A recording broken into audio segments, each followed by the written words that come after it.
The dolly zoom is a rather complex camera movement that seems easy to do, but in practice is actually kind of difficult. So here's how you can do a dolly zoom the easiest way possible with any camera.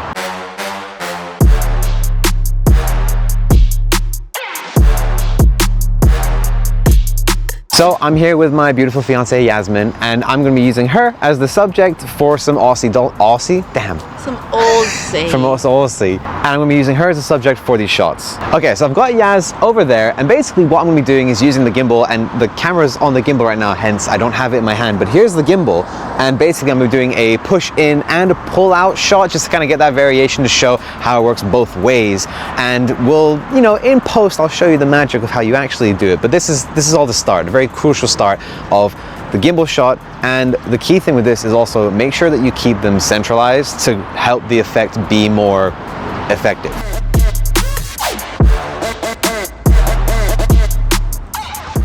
Okay, now let's see what that looked like.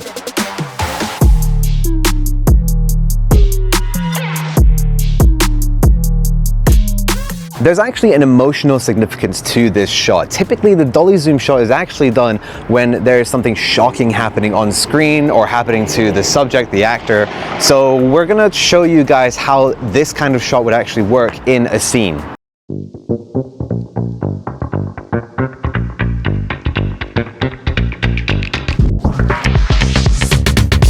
been trying to contact you about your car's extended warranty. Okay. Now we've actually shot it, how do we edit it? How do we create a dolly zoom effect? Because all we've really done so far is just push in and push out with the gimbal. Now it's actually pretty simple. Normally for a dolly zoom to work, you have to zoom in or out with the lens at the same time as you're pushing the camera forwards or backwards into the subject. It's kind of tricky to do. So in post, there's a really easy way to create the dolly zoom effect, the vertigo effect, just with a simple push in motion in camera. And then in post, what we do is we utilize keyframes and clever framing. First thing, what you're going to want to do is bring up your rulers. To do this, click on the viewer, then click view, show rulers. Next, we're going to drag out some guidelines from the side and from the top rulers. So what we want to do here is make sure that the subject at the end of the clip is in the same position as they are at the start of the clip. So to do this, you have to tweak the position and the scale of your clip and just make sure that, you know, both the end and the start line up properly. Now here, I got pretty lucky. All I had to do was zoom in. I guess I've got some good fancy footwork, gimbal work, and I was able to keep Yasmin centralized. And then here you go. Here is the dolly zoom effect. Throw on a little bit of speed ramping and boom, there you go. It's actually pretty easy to do this, especially when you take into account that, hey, you don't have to do it the old school way anymore.